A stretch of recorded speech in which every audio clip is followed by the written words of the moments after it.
60-ാം വയസ്സ് മുതൽ 75-ാം വയസ്സ് വരെ ഓരോ മാസവും 2-2.25 ലക്ഷം രൂപയോളം നമുക്ക് കിട്ടുന്നതിന് പുറമെ നാഷണൽ പെൻഷൻ സിസ്റ്റം എന്ന് പറഞ്ഞിട്ടുള്ള പ്രധാനപ്പെട്ട റിട്ടയർമെന്റ് പ്ലാനിനെ വളരെ മികച്ച ചേഞ്ചുകൾ കൊണ്ടുവന്ന് അട്രാക്റ്റീവ് ആക്കിയിരിക്കുകയാണ് കേന്ദ്ര സർക്കാർ. എന്തൊക്കെയാണ് ആ ചേഞ്ചുകൾ എന്ന് മനസ്സിലാക്കി കഴിഞ്ഞാൽ നിങ്ങൾക്ക് ഇനി NPS നിങ്ങളുടെ റിട്ടയർമെന്റ് പ്ലാനിങ്ങിന് ഉപയോഗിക്കാൻ പറ്റുന്ന ഒരു പ്രോഡക്റ്റ് മാറ്റിയിട്ടുണ്ടോ എന്നുള്ളത് നിങ്ങൾക്ക് ഒരു തീരുമാനം എടുക്കാനായിട്ട് സാധിക്കും. അതുകൊണ്ട് തന്നെ ഈ വീഡിയോ അവസാനം വരെ കാണുക. ഞാൻ സുബീഷാണ്, റുപ്പിമംഗ് എന്ന് പറഞ്ഞ യൂട്യൂബ് ചാനലിലൂടെയും ആസ്ക് റുപ്പിമംഗ് എന്ന് പറഞ്ഞ വാട്സപ്പ് സർവീസിലൂടെയും പേഴ്സണൽ ഫിനാൻസുമായി ബന്ധപ്പെട്ട കാര്യങ്ങൾ പറഞ്ഞു തരുന്നത് ഞാൻ. നാഷണൽ പെൻഷൻ സിസ്റ്റം എന്ന് പറഞ്ഞിട്ടുണ്ടെങ്കിൽ 2004 മുതൽ ആരംഭിച്ചിട്ടുള്ള ഒരു പെൻഷൻ ലഭിക്കുന്നതിനുള്ള ഒരു സംവിധാനമാണ് എന്നുണ്ടെങ്കിലും ഈ അടുത്ത കാലം വരെ അത് അത്ര ഒരു അട്രാക്റ്റീവ് ആയിട്ടുള്ള ഒരു ഓപ്ഷനായിട്ട് പേഴ്സണലി ഞാൻ കണ്ടിരുന്നില്ല. പക്ഷെ ഈ അടുത്ത് വന്നിട്ടുള്ള കുറച്ച് ചേഞ്ചുകൾ അതിനെ അട്രാക്റ്റീവ് ആക്കി മാറ്റുന്നുണ്ട് എന്നുള്ളതാണ് എൻ്റെ ഒരു പേഴ്സണൽ ഒപ്പീനിയൻ. പ്രധാനമായിട്ടും ഇതിൽ വിഡ്രോവലുമായി ബന്ധപ്പെട്ടിട്ടുള്ള ചേഞ്ചുകളാണ് ഇതിൽ വരുത്തിയിട്ടുള്ളത് എന്നാണ് എനിക്ക് മനസ്സിലാവുന്നത്. സിസ്റ്റമാറ്റിക് ലംസം വിഡ്രോവൽ എന്ന് പറഞ്ഞ ഒരു പ്രധാനപ്പെട്ട ഓപ്ഷൻ കൊണ്ടുവന്നിരിക്കും. ഈ ഒരു ചേഞ്ച് വരുന്നതിന് മുൻപ് വരെ നമ്മൾ 60 വയസ്സ് വരെ അക്യുമുലേറ്റ് ചെയ്ത് കൊണ്ടുവന്നിട്ടുള്ള റിട്ടയർമെന്റ് കോർപ്പസിന്റെ 60% നമുക്ക് ലംസമായിട്ട് പിൻവലിക്കാനും ബാക്കി 40% ഏതെങ്കിലും ഒരു ഇൻഷുറൻസ് പ്രോഡക്റ്റ് എടുത്തുകൊണ്ട് ആന്വിറ്റി രീതിയിൽ പെൻഷൻ വാങ്ങുന്നതിനുള്ള ഒരു സംവിധാനമാക്കി മാറ്റുകയും ചെയ്യണം എന്നുള്ളതായിരുന്നു ഒരു ഗവൺമെന്റ് ഡയറക്റ്റീവ്. പക്ഷേ ഇപ്പോൾ അടുത്ത് വന്നിട്ടുള്ള ഈ 2024 ചേഞ്ച് വഴി എന്ത് സംഭവിക്കാൻ പോകുന്നു എന്ന് വെച്ചാൽ നമ്മൾ 40% ആന്വിറ്റിക്ക് വേണ്ടി മാറ്റിവെക്കുക എന്നുള്ളത് ചെയ്യാമെന്നുള്ളത് പോലെ തന്നെ നമ്മൾ ഈ NPS ഈ പ്രോഡക്റ്റുകളിൽ കംഫർട്ടബിൾ ആണ് എന്നുണ്ടെങ്കിൽ നമ്മൾക്ക് ആ 60% ബാക്കിയുള്ള 60% നമ്മൾക്ക് നമ്മളുടേതായിട്ടുള്ള രീതിയിൽ നമുക്ക് ആവശ്യമുള്ളതിനനുസരിച്ച് സിസ്റ്റമാറ്റിക് ലംസം വിഡ്രോവൽ നടത്താനായിട്ട് സാധിക്കും. അതായത് നിങ്ങൾ മ്യൂച്വൽ ഫണ്ടുകളെ പറ്റി SWP എന്ന് കേട്ടിട്ടുണ്ടാവും അല്ലെ, സിസ്റ്റമാറ്റിക് വിഡ്രോവൽ പ്ലാൻ. അത് monthly, quarterly, yearly, half yearly ഒക്കെ നമുക്ക് ആവശ്യമുള്ള പണം ഓട്ടോമാറ്റിക്കായിട്ട് പിൻവലിക്കുന്ന സംവിധാനമാണ് SWP എന്നുള്ളത്. ആ സിമിലർ ആയിട്ടുള്ള സംഗതി നമ്മൾക്ക് പെൻഷൻ പ്ലാൻ പ്രോഡക്റ്റുകൾ അല്ലെങ്കിൽ NPS പ്രോഡക്റ്റുകളിൽ കൊണ്ടുവരികയാണ് സിസ്റ്റമാറ്റിക് ലംസം വിഡ്രോവൽ SLW എന്ന് പറഞ്ഞ ഓപ്ഷൻ. നമ്മൾ ഇൻവെസ്റ്റ് ചെയ്തുകൊണ്ട് ഒരു 60 വയസ്സ് തികഞ്ഞു കഴിഞ്ഞിട്ടുണ്ടെങ്കിൽ നമ്മൾക്ക് ഇമ്മീഡിയറ്റ് ആയിട്ട് നമ്മൾക്ക് ഓപ്റ്റ് ചെയ്യാം ഫണ്ടിൽ നിന്ന് നമ്മൾക്ക് മന്ത്ലിയോ, ക്വാർട്ടർലിയോ, ഹാഫ് ഇയർലിയോ, ഇയർലിയോ പണം വിഡ്രോ ചെയ്യേണ്ടത് എങ്ങനെയാണെന്നുള്ളത് പറഞ്ഞു കൊടുക്കാൻ പറ്റുമെന്നുള്ളതാണ് ഇതിന്റെ പ്രധാനപ്പെട്ട ഒരു പ്രത്യേകത. ഒരു എക്സാമ്പിൾ വഴി പറഞ്ഞു തന്നു കഴിഞ്ഞാൽ ഇത് എങ്ങനെ നിങ്ങൾക്ക് മികച്ച രീതിയിലുള്ള ഒരു വരുമാനമാക്കി മാറ്റാം എന്നുള്ളത് നിങ്ങൾക്ക് മനസ്സിലാക്കാം. നിങ്ങൾ പലപ്പോഴും നമ്മളുടെ വീഡിയോയിൽ ശ്രദ്ധിച്ചിട്ടുണ്ടാവും 80CCD 80C സെക്ഷനുകൾ വഴി 2 ലക്ഷം രൂപ വരെ ടാക്സബിൾ ഇൻകത്തിൽ നിന്ന് കുറവ് കാണിക്കുന്നതിനായിട്ട് NPS ഇൻവെസ്റ്റ്മെന്റുകൾ സാധിക്കും എന്നുള്ളത് നിങ്ങൾ പലപ്പോഴും മനസ്സിലാക്കി. 1,80,000 രൂപ 80C പ്രകാരവും 50,000 രൂപ 80CCD പ്രകാരവും നമുക്ക് ഒരു കിഴിവ് കാണിക്കാനായിട്ട് സാധിക്കും. അങ്ങനെ കിഴിവ് കാണിച്ചുകൊണ്ട് 30 വയസ്സ് മുതൽ 60 വയസ്സ് വരെ ഇങ്ങനെ ഓരോ വർഷവും 2 ലക്ഷം രൂപ നിക്ഷേപിച്ചിട്ടുള്ള ഒരാളെ നിങ്ങൾ സങ്കല്പിക്കുക.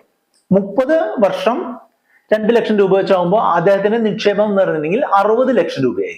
അത് ഒരു ആവറേജ് ഒരു 12% ആനുവൽ ഗ്രോത്ത് റേറ്റ് വരുന്ന രീതിയിലാണ് ഇതിന്റെ ഫണ്ട് പെർഫോം ചെയ്യുന്നതെന്നുണ്ടെങ്കിൽ 5.9 കോടി രൂപയായിരിക്കും ഈ ആൾക്ക് 60 വയസ്സ് തികയുമ്പോഴുള്ള തുക. ഈ 5.9 കോടി രൂപയില് 40% നമ്മൾ വിഡ്രോ ചെയ്യുന്ന സമയത്ത് എന്ത് വേണം, ആന്വിറ്റി എന്ന് പറഞ്ഞുള്ള രീതിയിൽ ഒരു ഇൻഷുറൻസ് പ്രോഡക്റ്റ് പെൻഷൻ പ്ലാനിന് വേണ്ടിയിട്ട് എടുക്കണം എന്നുള്ളത് നമുക്ക് അറിയാലോ. അപ്പൊ ഈ സിറ്റുവേഷനിൽ ആന്വിറ്റി പ്രോഡക്റ്റ് വാങ്ങുന്നതിനായിട്ട് ഇൻഷുറൻസ് പ്രോഡക്റ്റ് എടുത്തു.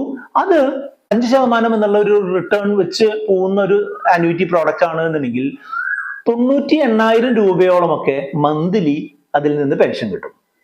അതിനുശേഷം ബാക്കിയുള്ള എമൗണ്ട് ഞാനൊരു 4% വെച്ച് മാത്രം പിൻവലിക്കുകയാണെന്ന് കരുതുക. 3,40,00,000 രൂപ അതിന്റെ 4% വെച്ച് നമ്മൾ ഓരോ വർഷവും പിൻവലിക്കുകയാണ് എന്നുണ്ടെങ്കിൽ നമുക്ക് 1,16,000 രൂപ ഓരോ മാസവും അതിൽ നിന്നും കിട്ടും. അതായത് ഇൻഷുറൻസ് പ്രോഡക്റ്റിൽ നിന്ന് 98,000-ഉം നമ്മളുടെ സിസ്റ്റമാറ്റിക് ലംസം വിഡ്രോവൽ മൂലം മന്ത്ലി 1,16,000 രൂപയും കിട്ടിക്കഴിഞ്ഞാൽ 60 വയസ്സിന് ശേഷം ഓരോ മാസവും നമ്മൾക്ക് 2,14,000 രൂപ പെൻഷൻ എന്നുള്ള രീതിയിൽ ലഭിക്കും. ഈ പെൻഷൻ എന്നുള്ള രീതിയിൽ നമ്മൾ എടുക്കുന്നതോടൊപ്പം തന്നെ ഈ പ്രോഡക്റ്റിൽ നിന്നുള്ള ഇൻവെസ്റ്റ്മെന്റ് ഏകദേശം ഒരു 5%, 6% ഒക്കെ വർദ്ധിക്കുകയാണ് എന്നുണ്ടെങ്കിൽ 75 വയസ്സിൽ നിങ്ങൾ ചെന്ന് നോക്കുകയാണെന്നുണ്ടെങ്കിൽ ഏകദേശം 5 കോടി രൂപ അപ്പോഴും ബാലൻസ് ഉണ്ടാവും എന്നുള്ളതാണ്. ഇതാണ് ഒരു കോമ്പൗണ്ടിങ്ങിന്റെ ബെനിഫിറ്റും നമ്മൾ ലോങ് ടേമിലേക്ക് ഇൻവെസ്റ്റ് ചെയ്യുമ്പോഴുള്ള ബെനിഫിറ്റ്. 30 വയസ്സ് മുതൽ 60 വയസ്സ് വരെ നമ്മൾ 2 ലക്ഷം രൂപ വെച്ച് ഇൻവെസ്റ്റ് ചെയ്ത് കഴിഞ്ഞാൽ നമ്മൾക്ക് 60-ാം വയസ്സ് മുതൽ 75-ാം വയസ്സ് വരെ ഓരോ മാസവും 2-2.25 ലക്ഷം രൂപയോളം നമുക്ക് കിട്ടുന്നതിന് പുറമെ ഏറ്റവും ഒരു 75 വയസ്സാകുമ്പോൾ 5 കോടി രൂപ നമ്മുടെ കോർപ്പസ് ബാക്കി ഉണ്ടാവും എന്ന് പറഞ്ഞാൽ അതിലും ബെസ്റ്റ് ഒരു ഓപ്ഷൻ എന്താണെന്നല്ലേ. പക്ഷേ ഇത് ഈ പറഞ്ഞിട്ടുള്ള രീതിയിൽ റിട്ടേൺ കിട്ടുകയാണെന്നുണ്ടെങ്കിൽ മാത്രമേ ഉള്ളൂ. നിങ്ങൾ എപ്പോഴും മനസ്സിലാക്കേണ്ടത് മ്യൂച്വൽ ഫണ്ടുകളിലായാലും സ്റ്റോക്കുകളിലായാലും ഈ NPSന്റെ ഇക്വിറ്റി പ്രോഡക്റ്റുകളിലായാലും ഇതിൽ നിന്നുള്ള പെർഫോമൻസ് എന്ന് പറയുന്നത് വിപണിയിലെ ലാഭനഷ്ട സാധ്യതകൾക്ക് വിധേയമാണ്. പക്ഷേ സിസ്റ്റമാറ്റിക് ലംസം വിഡ്രോവൽ ഓപ്ഷൻ വളരെ മികച്ചൊരു ഓപ്ഷനാണ്. അതുകൊണ്ട് തന്നെ NPS ഒരു റിട്ടയർമെന്റ് പ്ലാനിങ്ങിൽ ഉപയോഗിക്കാൻ പറ്റുന്ന ഒരു പ്രോഡക്റ്റ് ആണ് എന്ന് എനിക്ക് ഒരു പരിധി വരെ തുടങ്ങിയിട്ട്. രണ്ടാമത്തെ ഒരു ചേഞ്ച് എടുത്തു വന്നിട്ടുള്ളത് എന്താണെന്ന് വെച്ചാൽ ഫൈനൽ വിഡ്രോവൽ. നമ്മൾ ഈ 60% വിഡ്രോ ചെയ്യുന്ന പൈസ നമ്മൾക്ക് ടാക്സ് ഫ്രീ ആക്കിയിരിക്കുകയാണ്. മുൻപ് അങ്ങനെ ടാക്സ് ഫ്രീ ആയിരുന്നില്ല. ഇൻവെസ്റ്റ് ചെയ്യുന്ന എമൗണ്ടിന് ടാക്സ് കുറവുണ്ട്. നമ്മൾ അതിൽ ജനറേറ്റ് ചെയ്യുന്ന ഇൻട്രസ്റ്റ് നമ്മൾ ടാക്സ് കൊടുക്കണ്ട.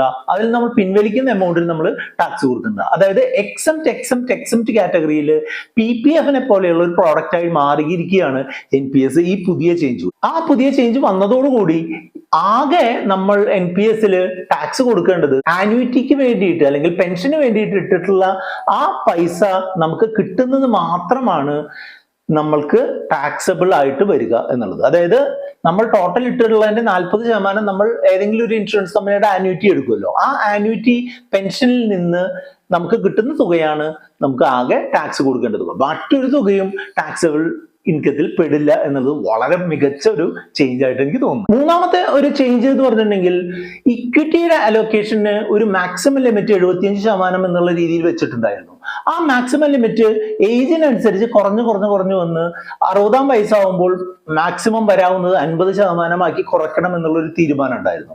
പക്ഷെ ആ ഒരു തീരുമാനം ഇപ്പോൾ വേണ്ടാന്ന് വെച്ചിരിക്കുകയാണ്. അതായത് നമ്മൾക്ക് ഇക്വിറ്റിയിൽ ഏത് വയസ്സിലാണ് എന്നുണ്ടെങ്കിലും 75% വരെ ഇക്വിറ്റിയിൽ അലോക്കേഷൻ കൊടുക്കാം. അതായത് നമ്മളൊരു അഗ്രസീവായിട്ട് ചിന്തിക്കുന്ന ഒരാൾക്ക് ഇക്വിറ്റിയിൽ കൂടുതൽ അലോക്കേറ്റ് ചെയ്ത് കൂടുതൽ ലാഭം നേടാൻ ശ്രമിക്കാം എന്നുള്ളതാണ് ഈ ചേഞ്ച് വഴി ഗവൺമെന്റ് ഉദ്ദേശിക്കുന്നത്. നാലാമത്തെ ഒരു ചേഞ്ച് എന്ന് പറഞ്ഞിട്ടുണ്ടെങ്കിൽ നമ്മൾ NPS-ൽ ഇൻവെസ്റ്റ് ചെയ്യുന്ന തുക 4 തരത്തിലുള്ള അസറ്റുകളിലേക്കാണ് പോകുന്നതെന്ന് നിങ്ങൾ പലരും അറിയുന്നുണ്ടായിരിക്കും.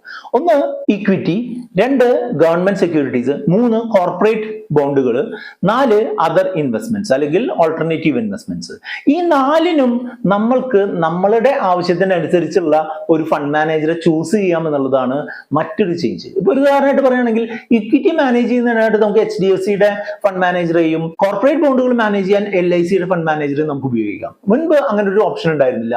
ആ ഒരു ചേഞ്ചും കൂടെ വന്നപ്പോൾ കുറെ കൂടെ എളുപ്പത്തിലും എഫക്റ്റീവുമായിട്ടും നമ്മളുടെ ഇൻവെസ്റ്റ്മെന്റിനെ മാനേജ് ചെയ്യാനായിട്ടുള്ള ഒരു ഓപ്ഷൻ ലഭിക്കുകയാണ്. മറ്റൊരു ചെറിയൊരു ചേഞ്ച് വന്നിട്ടുള്ള എന്താണെന്ന് വെച്ചാൽ നമ്മൾ പൈസ ഇടുന്നത് അലോട്ട്മെന്റ് ഡേറ്റിന് NAV കിട്ടുന്നതിന് തന്നെ നമുക്ക് ഉപയോഗിക്കാം എന്നുള്ളതാണ്. നമ്മൾ മോർണിംഗിൽ പൈസ ഇടുകയാണെന്നുണ്ടെങ്കിൽ അന്നത്തെ ദിവസത്തിന്റെ NAV തന്നെ നമുക്ക് കിട്ടുമായിരുന്നു. മുൻപ് 2 ദിവസം കഴിഞ്ഞിട്ടുള്ള ഒരു എമൗണ്ട് ഒരു NAV ആയിരുന്നു കിട്ടിയിരുന്നത്. ഇപ്പോൾ അതിന്റെ സെറ്റിൽമെന്റ് കുറെ കൂടെ ഫാസ്റ്റ് ആക്കുകയും അതുവഴി കുറെ ഒരു എഫക്റ്റീവ് ആയിട്ടുള്ള NAV നമുക്ക് കിട്ടുകയും ചെയ്യുന്നു. വിഡ്രോവലുമായി ബന്ധപ്പെട്ട് മറ്റ് 2 ചേഞ്ചുകളും കൂടെ വന്നിട്ടുണ്ട്. അത് ഈ പ്രോഡക്റ്റിനെ സൂപ്പർ ആക്കി മാറ്റിയിട്ടുണ്ടെന്നാണ് എൻ്റെ ഒരു അഭിപ്രായം. കാരണം എന്താണെന്ന് വെച്ചാൽ നമ്മൾക്ക് എന്തെങ്കിലും ഒരു ആവശ്യത്തിന് പാർഷ്യൽ വിഡ്രോവൽ വേണ്ടി വന്നു കഴിഞ്ഞാൽ 25% വരെ നമ്മൾക്ക് പാർഷ്യൽ വിഡ്രോവൽ അലൗഡ് ആണ് എന്നുള്ളതാണ്. അതായത് നമുക്ക് നമ്മളുടെ കോൺട്രിബ്യൂഷൻ നമ്മളായിട്ട് ഇൻവെസ്റ്റ് ചെയ്തിട്ടുള്ള ഒരു 10 ലക്ഷം രൂപയുണ്ടെന്നുണ്ടെങ്കിൽ നമുക്ക് 2.5 ലക്ഷം രൂപ വരെ പാർഷ്യലി വിഡ്രോ ചെയ്യാം. അതായത് 5 വർഷം നമുക്ക് കോൺട്രിബ്യൂട്ട് ചെയ്തിട്ടുണ്ടെന്നുണ്ടെങ്കിൽ നമുക്ക് പാർഷ്യലി വിഡ്രോ ചെയ്യാം. അതിന് ടാക്സും വരില്ല എന്നുള്ള ഗുണമുണ്ട്. അത് മാത്രമല്ല 10 വർഷം കഴിഞ്ഞിട്ട് നമുക്ക് കൃത്യമായിട്ടുള്ള കണ്ടീഷനുകൾ ഉണ്ട് എന്നുണ്ടെങ്കിൽ അതിൽ നിന്ന് ടോട്ടലി എക്സിറ്റ് ചെയ്യാനും സാധിക്കും എന്നുള്ളത് പുതിയ ചേഞ്ചിന്റെ ഭാഗമാണ്. പാർഷ്യലി വിഡ്രോ ചെയ്യുന്ന സമയത്ത് നമ്മളുടെ ഒരു കണ്ടീഷൻ, നമ്മൾ ചില പ്രത്യേക കണ്ടീഷനുകൾ സാറ്റിസ്ഫൈ ചെയ്യണം. അത് വീട് പണിയാനായിരിക്കാം, അല്ലെങ്കിൽ കുട്ടികളുടെ വിദ്യാഭ്യാസം, കുട്ടികളുടെ വിവാഹം, ആരോഗ്യ സംബന്ധമായിട്ടുള്ള കാര്യങ്ങൾ മാനേജ് ചെയ്യാനൊക്കെ ആയിരിക്കാം അത് ഉപയോഗിക്കേണ്ടത്. അല്ലാതെ നോർമൽ കോഴ്സിലല്ല ഈ പാർഷ്യൽ വിഡ്രോവൽ പറയുന്നത്. എങ്കിലും കൃത്യമായിട്ടുള്ള കാരണങ്ങൾ ഉണ്ടെന്നുണ്ടെങ്കിൽ പാർഷ്യൽ വിഡ്രോ ചെയ്യാൻ പറ്റുമെന്നുള്ളത് വളരെ പോസിറ്റീവ് ആയിട്ടുള്ള ഒരു ചേഞ്ച് ആയിട്ട് ഞാൻ കാണുന്നുണ്ട്. ഈ ചേഞ്ചുകളൊക്കെ NPS നല്ല ഒരു റിട്ടയർമെന്റ് ഇൻവെസ്റ്റ്മെന്റ് പ്രോഡക്റ്റ് ആക്കിയിട്ട് കൺസിഡർ ചെയ്യാൻ എന്നെ പ്രലോഭിപ്പിക്കുന്നുണ്ട് എന്നുള്ള സത്യം തന്നെയാണ്.